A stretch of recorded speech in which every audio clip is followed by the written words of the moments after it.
Je suis sûr que vous avez tous entendu parler de cette affaire. Même si les médias traditionnels, ces mêmes médias qui ont fait de Black Lives Matter un mouvement culturel après la mort d'un homme noir, mais parce que cela correspondait à leur récit, cela soutenait leur récit politique. C'était un mouvement politique. C'était un point politique qu'ils soutenaient en. Ils en ont fait un mouvement culturel. Des gens du monde entier ont mis un genou à terre. Moi aussi, j'ai mis un genou à terre. Je m'en souviens car je ne comprenais pas les avantages et inconvénients. Je passais d'une phase gauchiste libérale à une plus raisonnable. Je me suis dit oui, Black Lives Matter, mais je voyais aussi que toutes les vies comptent. Mais d'accord, si tu veux que je dise Black Lives Matter parce que tu penses que les Noirs sont traités injustement, d'accord, je le reconnais. Je n'ai jamais pris part à ces guerres raciales ou culturelles, je me suis toujours focalisé sur l'islam. Pourtant, nous avancions. Regarde ça. Zéro article de l'Associated Press, PBS, New York Times, NPR, Wall Street Journal, CNN, Washington Post, Reuters, MSNBC, zéro. Zéro article, les gars. Pourquoi? On rejoue le même scénario qu'avec Irina Zarutska, mais cette fois ce n'est pas un meurtrier noir, comme c'était le cas avec Irina. Cette fois, c'est un gars sikh. C'est arrivé en novembre ou décembre de l'année dernière. Aucun de nous n'en a entendu parler parce qu'ils ont bien géré la situation, car ils savent qu'on ne veut pas que les patriotes en entendent parler. Mais ils en ont entendu parler parce que cela se passe à une telle échelle qu'il sera impossible de le garder secret. Comme toujours, nous l'avons vu avec les musulmans qui restent solidaires entre eux. Je vais faire une vidéo séparée car l'un des deux frères de Manchester, le plus grand, l'un des frères, a été déclaré non coupable. Et je ferai aussi une vidéo détaillée là-dessus. Pourquoi? Parce qu'il y avait des musulmans dans le jury. Voilà, le tribalisme est à son comble. Seuls les blancs n'ont pas le droit d'être tribalistes. Et je m'inquiète du jour où ils le deviendront vraiment parce que, vous savez, en fait, non. C'est peut-être pour ça que je fais mon travail maintenant. Je le dis, je le reconnais. Je suis avec les blancs. D'accord, je suis avec les blancs. Alors regardez ça. Cette femme, sa mère, elle a essayé de le couvrir. Ce type a poignardé Henry Nowak alors qu'il s'enfuyait pour lui échapper. Il l'a poursuivi, poignardé plusieurs fois à la jambe. À l'arrivée de la police, il a déclaré avoir été attaqué pour sa race. Il n'est pas blessé. Et ensuite, la police l'a cru parce que ça doit faire partie de leur formation woke. Ils l'ont cru. Ils ont menotté Henry Nowak. Henry Nowak, dans ses derniers instants, a dit « Je ne peux pas respirer ». Ils n'ont pas prêté attention. Pauvre Henry Nowak, un jeune garçon, un jeune homme. Écoutez, nous avons vu ce qui s'est passé, mais lui ne l'a jamais su. Je suis sûr qu'il devait se dire « Mais j'ai été poignardé. Est-ce que je peux avoir de l'aide médicale, s'il vous plaît ?»« Non, toi non, nous ne te croyons pas. Tu as été poignardé. Voilà à quel point la barre est basse. Voilà à quel point les standards ont chuté. Et il est mort. Quelle terrible injustice. » Depuis ce moment-là, comme je l'ai dit, c'est arrivé en décembre. Aucun de nous n'en avait entendu parler. Ce meurtrier a été reconnu coupable. Les preuves étaient accablantes. Il ne pouvait tout simplement pas s'en sortir. Ce sera donc intéressant de voir quel genre de peine il recevra. Donc ne soyez pas surpris s'il reçoit juste une tape sur les doigts, genre 2 ans, 3 ans. Ne soyez pas surpris si ça arrive parce que c'est une forte possibilité. Mais on en parlera quand ça arrivera. Donc j'attendais une réaction de la communauté sikh. Et j'ai publié quelques tweets. J'ai exhorté la communauté sikh à ne pas agir comme les musulmans. Les musulmans ne les ont jamais condamnés. Ils ont fait 1 ou 2 déclarations sur les gangs de prédateurs sexuels, juste des déclarations très blasées. Et pour être honnête, je réfléchissais à ça, les gars. Regardez, réfléchissez à ça. Je réfléchissais à ce que ça donnerait si les musulmans, comme le Conseil musulman de Grande-Bretagne ou le Conseil des imams de Victoria ou quelque chose comme ça en Australie, et s'ils commençaient à publier des déclarations ou des tweets après chaque incident. Cela perdrait tout son sens parce que ça arrive presque chaque semaine. Ouais, avec les Sikhs, d'accord. C'est la première fois qu'on voit quelque chose comme ça. Donc, ils ont une bonne opportunité. Donc, ils ont publié une déclaration la semaine dernière en disant « Attendons le verdict du jury. D'accord, nous respecterons la loi, nous respecterons le résultat. Bla bla bla. Nous n'allons pas rester. » Et ils l'ont condamné. Pour être juste, ils l'ont condamné. Après le verdict de culpabilité, voici leur déclaration. Je vais vous la lire. Elle est longue mais importante car leur réponse a été, désolé de le dire, très décevante. Aujourd'hui, le tribunal a reconnu Vikram Digwa coupable du meurtre de Henry Nowak. Ils l'ont écrit ainsi, mais en réalité c'est Nowak avec un W. Sa mère a été reconnue coupable d'avoir aidé un délinquant. La vie de Henry a été tragiquement écourtée par la folie d'un individu, ce qui est inexcusable. Bonne déclaration jusqu'ici. Le jury a entendu que l'incident avait suivi une altercation et des accusations d'abus racistes, mais a rejeté la déclaration de Vikram Digwa sur la légitime défense. L'avocat de l'accusation a dit au jury que, selon le ministère public, l'incident ne concernait ni le sikhisme ni le racisme, mais portait sur l'homicide illégal de Henry. Néanmoins, la communauté sikh, au sens large, a subi, de manière inacceptable, de nombreux abus et de la haine pendant le procès, car beaucoup ne comprennent pas la loi, la signification du kirpan, ni la responsabilité qui y est associée. Voilà. Vous voyez, c'est une seule phrase. Ce n'est pas une bonne phrase. Vous essayez de jouer la victime dans un contexte où votre gars a fait quelque chose. Maintenant, beaucoup de gens, moi y compris, ont dit que beaucoup de personnes m'ont dit que Robinson est venu à leur défense, mais les gens ont commencé à faire une demande particulière. Ils ne devraient en pas. Aucune personne ne devrait être autorisée. Si personne n'est autorisé à porter une arme, je ne suis pas autorisé à porter une arme, une lame, une arme à feu, une batte de baseball. Cela peut être considéré comme une preuve de port d'une arme, une arme mortelle. Alors pourquoi devrais-tu être autorisé à porter une dague, d'accord? Je porte une dague simplement parce que c'est visible, alors les gens ont commencé à dire que ce système de police à deux vitesses doit cesser, que cette justice à deux vitesses doit cesser. C'est ici que la police et la justice à deux vitesses sont inscrites dans la loi britannique. Deux vitesses, c'est ce que nous entendons par deux vitesses. Une loi, un ensemble de lois pour un peuple, et un autre ensemble de lois pour un autre. Donc les gens ont commencé à dire qu'ils ne veulent pas de ça. Et tu sais comment la communauté sikhée réagit à cela? Ils répondent en disant que, selon eux, ils ont fait des calculs. Laisse-moi te montrer. Je vérifie si j'ai ce tweet. Mais de toute façon, ils disaient mais qu'ils sont en fait plus intéressés à aborder la préoccupation ou cette exemption qui leur est accordée pour porter le kirpan. Un incident similaire a eu lieu récemment en Australie, donc ce n'est pas isolé. C'est une question de temps. Les garçons se battent, l'un a un couteau, il s'en servira. D'accord. C'est toute la logique derrière le fait qu'on ne va pas vous laisser, qu'on ne va pas laisser des gens ordinaires avoir des armes parce que les gens peuvent perdre le contrôle. Regardez ça. Cela s'est produit en mai 2021. La communauté sikhée est en colère car les couteaux religieux sont interdits dans les écoles de Nouvelle-Galles du Sud. D'accord, les écoles l'ont interdit après un coup de couteau. Les élèves de Nouvelle-Galles du Sud n'auront plus le droit d'apporter des couteaux à l'école. Franchement, ce n'est pas ridicule. Aucun enfant ne devrait pouvoir apporter un couteau. Pour des raisons religieuses, après qu'un adolescent ait été poignardé dans le nord-ouest de Sydney, un garçon de 14 ans fait face à de graves accusations, la police alléguant qu'il a poignardé un garçon de 16 ans avec un couteau religieux, un kirpan, à Glenwood High School le 6 mai. Donc c'est arrivé et ça arrivera encore. Ainsi, davantage de voix demandent d'interdire le kirpan. Aucun enfant ne devrait en avoir. Leur réaction?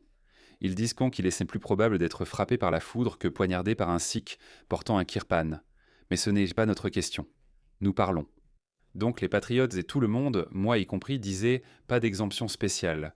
Les exemptions spéciales signifient que vous créez différents niveaux de justice. C'est ce que nous voulons dire. Mais malheureusement, la communauté sikh est plus intéressée à protester contre ces demandes. Donc les actions des policiers qui ont menotté la victime juste avant sa mort n'ont pas aidé et ont donné l'occasion à beaucoup de critiquer la police, mais cela a aussi inutilement attisé la haine communautaire. Allez, allez. Ce n'est pas le moment de jouer la carte de la victime. Maintenant, le procès est terminé. Nous voulons préciser absolument que la loi ne reconnaît qu'aux sikhs pratiquant un moyen de défense légal pour le port du kirpan, pour des raisons religieuses. Nous allons changer la loi. Cela va arriver, que cela vous plaise ou non. Et si vous protestez, alors évidemment vous montrez votre tribalisme. Vous réclamez des privilèges spéciaux. Malheureusement, j'ai une mauvaise nouvelle pour vous. Le monde vers lequel nous nous dirigeons n'acceptera pas ces idées. Ce n'est pas du racisme, ce n'est pas de l'intolérance.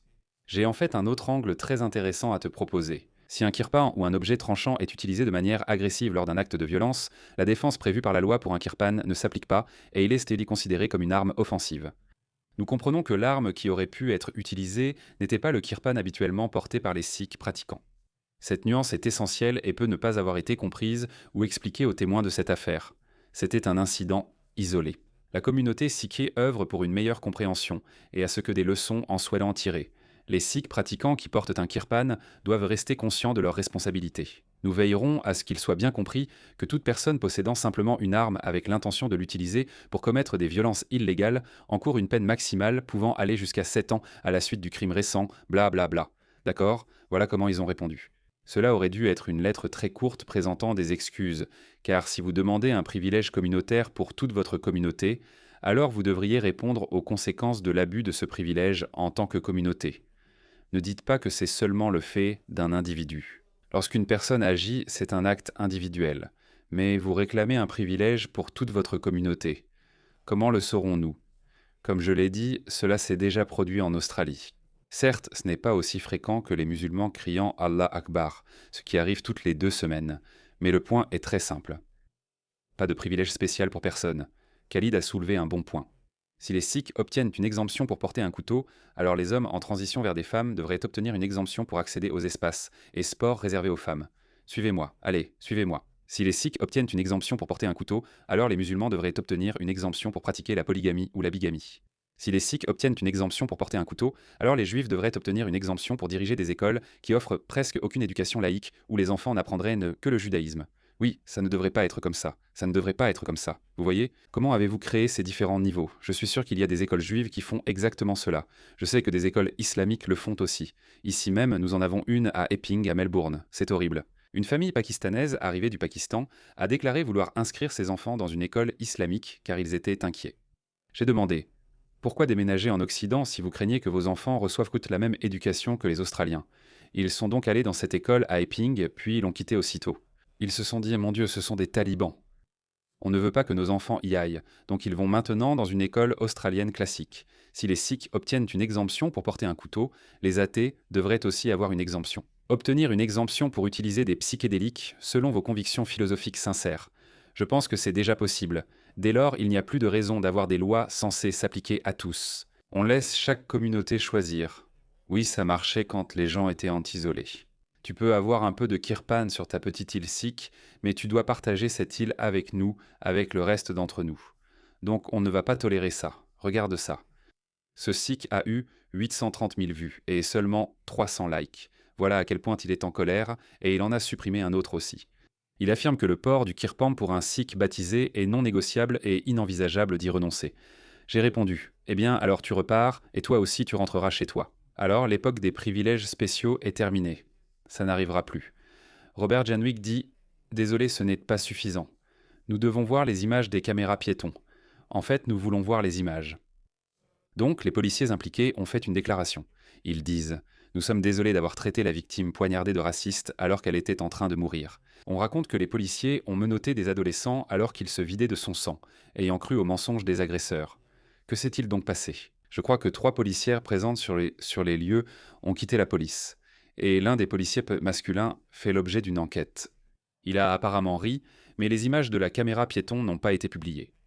Ils ne l'ont pas publiée, parce qu'évidemment ils savent que c'est accablant, parce que maintenant on sait qu'un jeune garçon de 18 ans, un jeune homme, juste un garçon, c'est un gamin, est mort. Imaginez, c'est un monde à l'envers. Qui voudrait que cela arrive? Mon cœur se serre quand je pense qu'il n'a jamais eu la chance de découvrir que, regarde, tu es une victime. Faisons tout ce que nous pouvons pour nous assurer que tu es en sécurité. Il avait besoin de ça. Il méritait cette consolation. Mais à la place, qu'a-t-il eu? Qu'a-t-il reçu? Il est resté là, baignant dans son propre sang, en train de mourir. Mais nous avons ces wokistes. Regardez cette femme wokiste.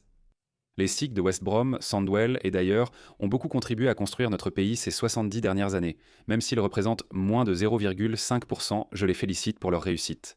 Ne dites pas qu'ils ont construit le pays, ce n'est pas vrai. Les musulmans aussi, avons-nous construit le pays? Dans les années 70, ils étaient moins de 0,5% de la population. Tu veux me faire croire que ces 0,5% de la population ont reconstruit tout un pays? Fous-moi la paix. Arrête un peu. Et c'est pour ça que personne n'y croit. Ils sont désormais sacrifiés par Réforme, la Restauration et l'extrême droite. C'est écœurant. Nous ne tolérerons pas cette attaque contre nos amis et voisins. Tu sais ce qu'ils disent? Aucun privilège spécial. Pourquoi cette femme en voudrait-elle? Regardez, ils se ressemblent tous. Ces cinglés wokistes se ressemblent tous. Ici, Zia Youssouf, je me fiche de votre religion. Seules les forces de l'ordre pourront porter des armes mortelles sous un gouvernement Réforme. Réforme supprimera l'exemption permettant aux Sikhs de porter le kirpan. Cette exemption prend fin. Nous instaurerons des contrôles et des fouilles pour retirer les armes mortelles des rues. Il a aussi dit que Zia Youssouf a soulevé un autre point intéressant. Il a dit: quand un conservateur se plaint de la criminalité liée aux armes blanches, rappelez-vous que ce sont leurs gouvernements qui ont fait d'une Grande-Bretagne un pays où certains sont arrêtés pour port d'armes, d'autres non. Toi et moi serions arrêtés pour avoir porté ceci, mais une personne sikh ne le serait pas parce qu'elle appartient à une autre religion. 2 poids, 2 mesures dans la police. Voilà. La police à 2 vitesses est inscrite dans la loi britannique depuis des décennies. Mais regardez ça. Pendant que nous débattions de l'interdiction du kirpan, regardez ça. Le meurtre de Henry Nowak, il est arrivé avec une épée. Regardez-le. Il est arrivé avec une épée. Et il était agressif. Il s'avère qu'il avait une épée. Ce n'est pas flatteur, cher Six. Ce n'est pas très flatteur. Et ce n'est vraiment pas le moment de jouer la carte raciale. Je vous le dis par expérience, ça ne va pas bien finir pour vous. Mais tu sais ce qui va se passer ? Maintenant, les musulmans et les sikhs vont s'allier. Ils vont s'allier contre l'extrême droite, ce qui est parfaitement normal. Personne ne s'en soucie. Écoutons ce qu'ils disent.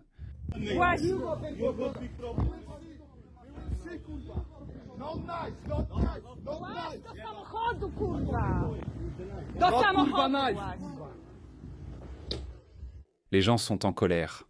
Et c'est bien normal. Je serais en colère aussi. Pas de privilèges spéciaux. Si tu veux des privilèges spéciaux, casse-toi, dégage d'ici.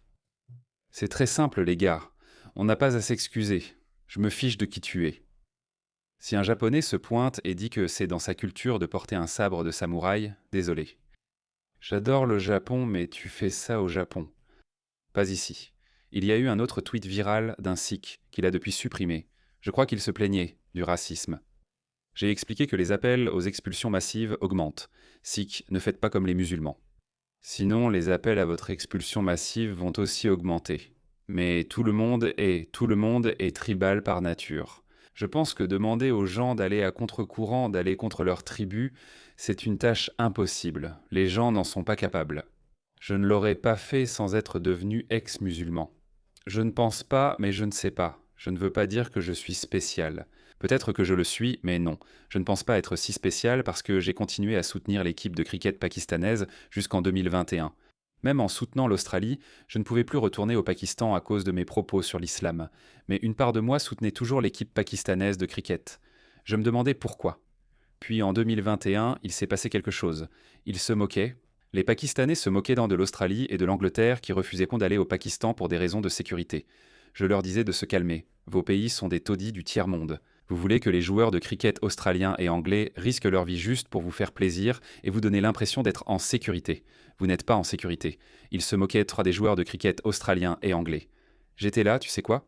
Je n'ai rien en commun avec eux. Je ne partage rien. Je n'ai rien en commun avec eux. Allez, bonne chance. Faites ce que vous voulez, mais je n'ai rien en commun avec vous. Je ne vous aime pas. Il a fallu que ça arrive pour que je me sépare complètement. Mais tu penses que ces gens qui portent ces vêtements traditionnels et qui insistent pour porter, tu sais, leurs costumes religieux et tout ça, tu crois qu'ils vont changer ? Ils ne vont pas changer. Ils ne vont pas changer. Au contraire, chaque fois que tu demandes « Hé les gars, il faut être raisonnable », ils vont se sentir attaqués et ils vont réagir comme ça. Laisse-moi te montrer un tweet de Narinder Kaur, qui est une provocatrice raciale dégoûtante. Cette femme a soulevé un très bon point. Cette patriote britannique. Elle a dit « Le kirpan ne devrait pas être interdit parce qu'un seul sikh en a abusé. Il devrait l'être parce qu'il ne devrait pas y avoir de règles à deux vitesses, ni d'exemption spéciale. Voilà le point. » Beaucoup de ces sikhs disent « C'est 1 sur 1 million. Tu as plus de chances d'être frappé par la foudre qu'attaqué par un sikh avec un kirpan. Regarde ça. » C'est ce que Narinder Kaur vend aux Sikhs qui ont passé des années à soutenir des gens attaquant les musulmans parce que vous pensiez qu'ils ne viendraient donc jamais pour vous. La brigade du « Seuls les musulmans posent de problème », les Sikhs ça va. Félicitations, vous découvrez ce que les musulmans disaient depuis le début. Regardez, une provocatrice raciale, une femme sikh, vous n'avez jamais été accepté. Vous étiez des idiots utiles pour cacher leur racisme. Un tragique incident a fait tomber le masque. Les minorités ne peuvent compter que sur elles-mêmes. Camp des minorités. Je pense qu'une alliance entre gauchistes, musulmans et sikhs sera visible, mais ce sera une erreur et ils ne gagneront pas. Les minorités ne peuvent compter que les unes sur les autres. Quiconque vous demande de cibler une autre minorité n'est pas votre ami. Les cautions finissent par être sacrifiées et elle en est une. Voilà ma réponse. Quelle opinion vraiment stupide de la part d'un provocateur racial vraiment stupide payé pour ça. Cela prouve que peu importe qui vous êtes, brun, noir, asiatique ou occidental, si vous voulez des privilèges spéciaux, cette époque est révolue. Cela a toujours été l'un des objectifs. Une personne américaine ne peut pas venir en Australie et dire qu'en Amérique, on a le droit de porter une arme dissimulée, ou de dissimuler et porter, peu importe comment vous l'appelez. J'aime bien cette idée maintenant parce qu'on vit dans un monde différent. Mais vous ne pouvez pas. Nous n'allons pas accorder ce privilège spécial à un Américain. Pourquoi accorderions-nous ce privilège spécial à un Américain en Grande-Bretagne ou en Australie? Pourquoi? C'est son droit constitutionnel. Qui décide que les droits religieux priment sur les droits constitutionnels? C'est un argument très simple. Désolé, si vous voulez porter une arme dissimulée, allez en Amérique. Dans ce pays, nous avons une société sans armes à feu. Nous dirions cela à un Américain. Dieu nous en préserve. Nous ne pouvons pas dire cela à une personne de couleur avec une obligation religieuse étrangère. Désolé les Sikhs, ne réagissez pas de travers, mais j'ai l'impression que vous le ferez quand même, car au fond, tout le monde est tribaliste. Tout le monde devient tribal quand il s'agit de défendre son mode de vie, sa culture, sa religion, ses valeurs, ce qui va encore renforcer le mouvement patriotique. Ça ne te plaît pas, pars, pas de privilèges spéciaux. C'est complètement dingue, rien que d'y penser. On t'autorise à porter une arme mortelle parce que ça fait partie de ta religion. Je peux inventer une nouvelle religion et ma religion exige que j'ai un lance-roquette dans le coffre de ma voiture, en ma possession à tout moment. C'est quoi ce délire? Évidemment, ça ne sera pas accepté, mais et si on le faisait? C'est dire à quel point c'est débile. Je n'ai pas envie de répéter ce mot encore et encore. Mais... Donc oui, les Sikhs, ne le prenez pas mal, mais je pense que vous allez le prendre mal, mais cela ne finira pas bien pour vous.